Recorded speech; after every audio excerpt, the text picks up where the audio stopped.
So mga ate at mga kuya, 2023 was a beautiful year. It was a blessed year for Kuya Puto and his family. But there's always improvements. You can always make improvements so you can level up even faster, di ba? So ginagawa ko, at the end of the year, the last day of every year, I take a pen and a paper and I sit down and sinusulat ko lahat ng kapalpakan na nangyari sa buhay ni Kuya Puto for that year. And what I try to do is I make sure that I make improvements for the following new year. Para umunlad ang buhay, di ba? Because that's the only way you're gonna learn. You have to figure out exactly the things that are working, and you have to figure out the things that don't work. And obviously, you improve on the things that are working, and you get rid of the things that don't work. Common sense, di ba? So, pag-uusapan natin yung mga kapalpakan na ginawa ko.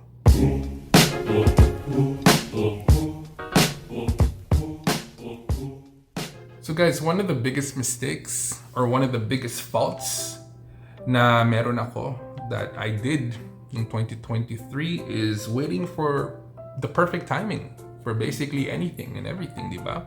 Because what I've learned so far is there is no such thing as perfect timing. You just have to do it. You just have to jump, commit, and actually do whatever needs to be done, di ba? Dahil karamihan na po ng tao, including me, sasabihin ko sa sarili ko, oh, you know what, maghihintay muna ako. Or you know what, hindi pa tamang oras. Or you know what, di pa ako ready. You know, and that's one of the main things that's preventing people from actually achieving success dahil hintay sila ng hintay when really all you have to do is make that first step, because once you make that first step, tuloy-tuloy na yan, especially if you're focused and you know what you're doing and you're determined to get to that goal that you need to achieve, di ba? So stop waiting, because the perfect timing is when you actually start. I am gonna have to learn how to forgive and forget. I need to learn how to let go of things a lot better. Isipin nyo, this just does not apply to me. This applies to a lot of people. Kung merong nagkasala sa inyo, kung merong, if somebody did you wrong, bibit-bitin nyo ba yun sa puso ninyo, sa likod ninyo? And then, more than likely, that's gonna prevent you from moving forward dahil meron kayong pasan-pasan, right? So, marami po nagsasabi sa akin, and you know what, I've done this, but I have not perfected it, and I plan to perfect it.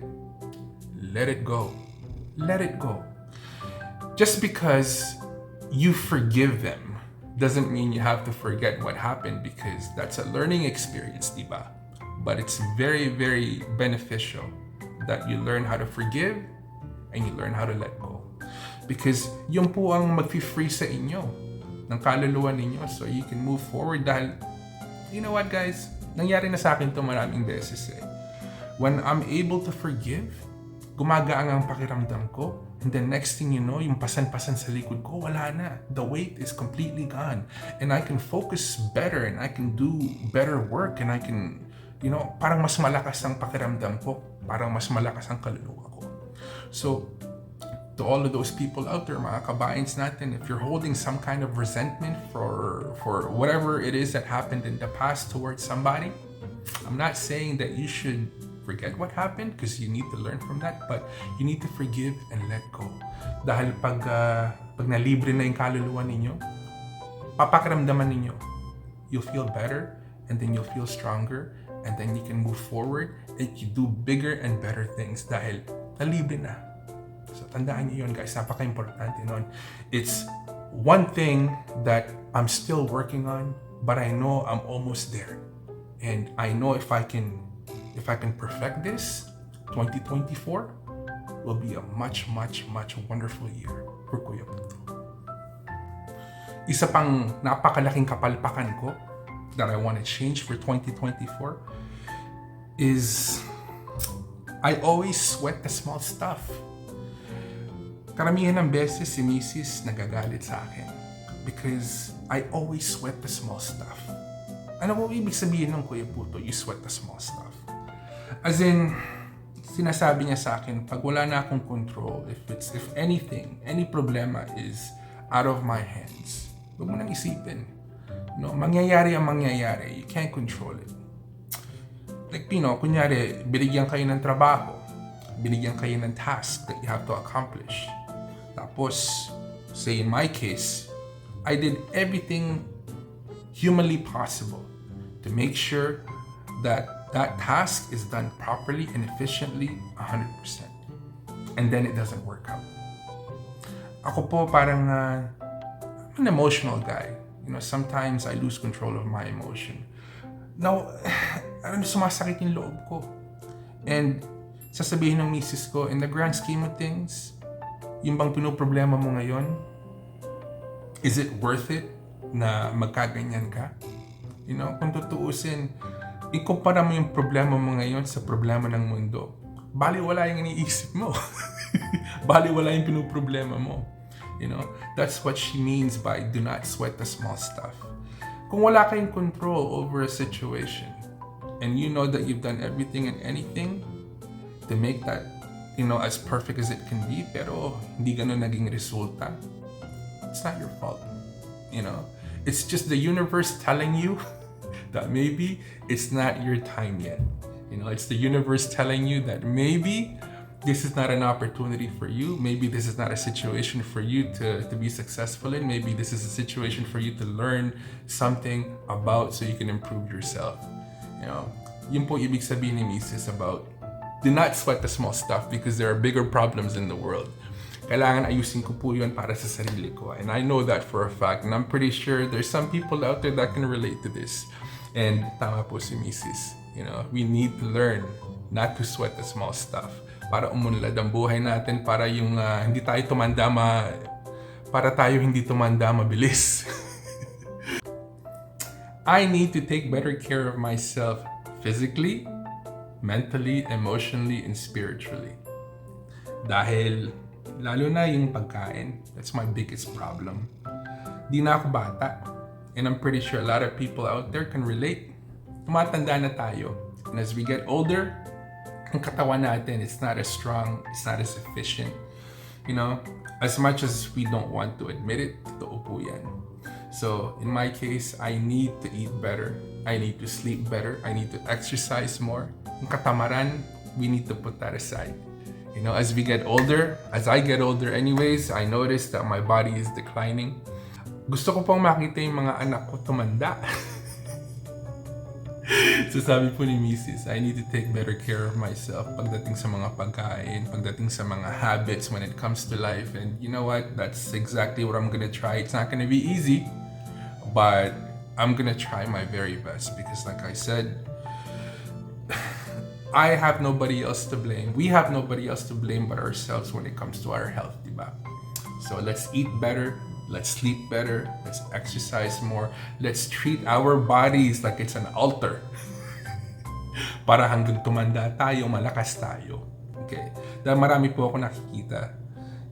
They're like 60, 70. And kung tutuusin, dapat active pa sila, right? But then their body already gave up on them, right? Or even worse, namatay sila or nagkasakit sila. And if we don't want us to be like that, we have to do something about it right now while we can. So yes, let's take care of our bodies, let's take care of our soul, let's take care of our well-being for 2024.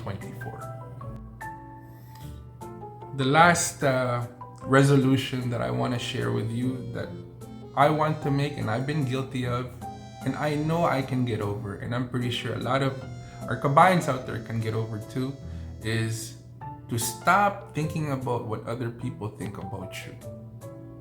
Pakialam nila. Sila ba nagbabayad ng bills ninyo? Sila ba nagbabayad ng kotse ninyo, ng bahay ninyo? Sila ba nagpapasweldo sa inyo? So stop thinking about what they think about you. Alam ko po sa mga Pinoy, this is probably one of the biggest problems that we face dahil while we were growing up, we were made to believe that it's important that you have to save face towards other people, right? But really, at the end of the day, who cares?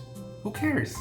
As long as wala kayong sinasaktan, wala kayong binibigo. Oh, that's deep bigo.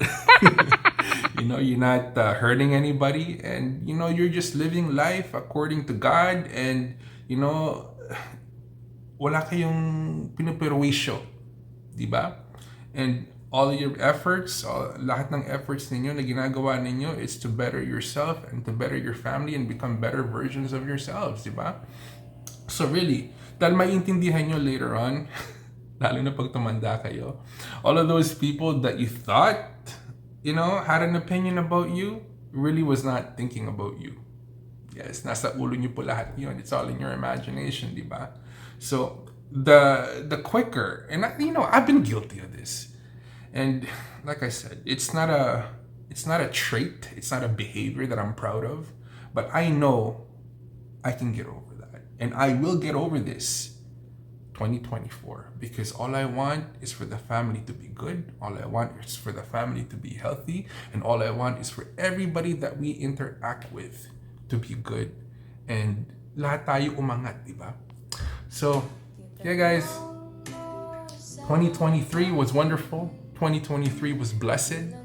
I want to thank everybody out there in YouTube land that supported Kuya Puto, even though karamihan ng beses puro kalokohan ng pinag-uusapan natin dito. But you know what? If I'm able to give you value and some entertainment, tuwa po ako. Maraming salamat po. And let's look forward for 2024. Let's make it better. Let's make it stronger. Yes. Lahat tayo sumabog ng maganda. So guys, join me next year. This is Kuya Puto wishing you good night, good morning, good afternoon, wherever you are in the world. Stay hungry, stay humble. Keep your hustle strong. Bye for now. Ang aking tunay na